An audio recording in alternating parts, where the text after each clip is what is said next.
Hello বন্ধুরা, রাধে রাধে। ভিডিওটা শুরু করেছিলাম কিন্তু ইন্ট্রোটা দেওয়া হয়নি, তার জন্য ভিডিওর ইন্ট্রোটা আমি শেষেই দিচ্ছি। আচ্ছা, যদি আপনারা চ্যানেলে নতুন হয়ে থাকেন তাহলে অবশ্যই চ্যানেলটাকে সাবস্ক্রাইব করে রাখবেন। ভিডিওটা করা ছিল এইচএস পরীক্ষার আগে, তখন পরীক্ষা চাপ ছিল, তার জন্য ভিডিওটা এডিট করে আর পোস্ট করা হয়নি। আমি এখন পোস্ট করছি, তার জন্য বাড়ির রান্নার জন্য আমি সবজিগুলোকে কেটে নিয়েছিলাম। পালং শাক কেটেছি, আলু কেটেছি, সিম কেটে নিয়েছি। ফুলকপি, আলু আর সিম দিয়ে তরকারি করব, তার জন্য ফুলকপিগুলোকে ছোট ছোট করে কেটে নিচ্ছি।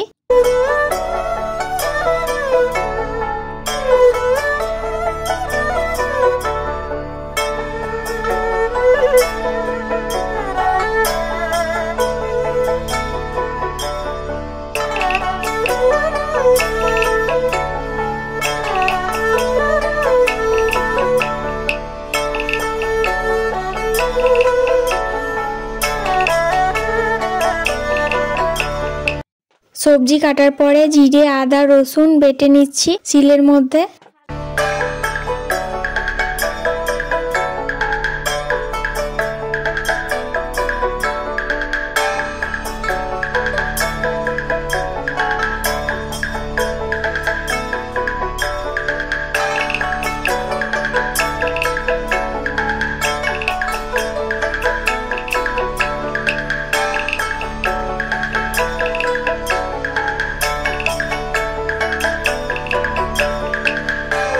জিরে, আদা, রসুন সঙ্গে একটা লঙ্কাও দিয়েছিলাম, বেটে নিয়েছি, সেগুলোকে দিয়ে তুলে নিয়েছি। উনুনটা ধরিয়ে তেল গরম করে তেলের উপরে আলুগুলোকে ভেজে নিচ্ছি হালকা করে। এরপরে আমি এই সবজিগুলোকে ভেজে নেব একে একে।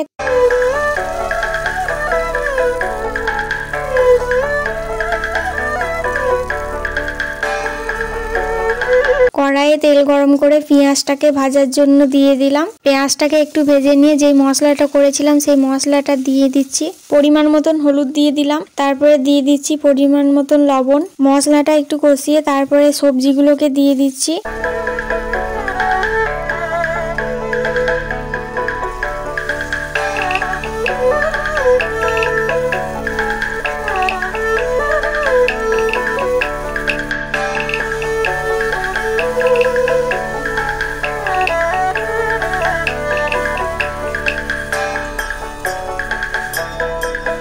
রান্না বান্না শেষ করে গোপাল সোনাকে সেবা দিতে এলাম। গোপাল সোনাকে স্নান করিয়ে শৃঙ্গার করিয়ে দিয়েছি, তারপরে গোপাল সোনার ভোগ লাগিয়ে দিলাম। ভোগে দিয়েছি সরবতি আলু আর একটা পেয়ারা, অর্ধেকটা কেটে দিয়েছি। তারপরে ঘন্টার ধ্বনি বাজিয়ে গোপাল সোনাকে ভোগ নিবেদন করলাম।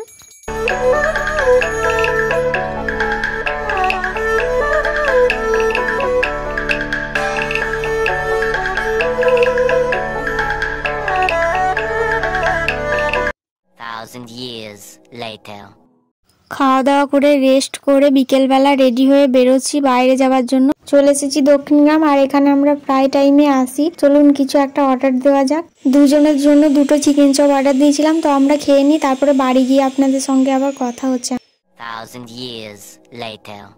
খাবারটা খেয়ে বাড়ি চলে এলাম, একটু সন্ধে লেগে গিয়েছিল। দেখা হচ্ছে পরের একটা ভিডিওতে। সবাই ভালো থাকুন, সুস্থ থাকুন, আর যদি চ্যানেলে নতুন হয়ে থাকেন তাহলে অবশ্যই সাবস্ক্রাইব করে রাখুন।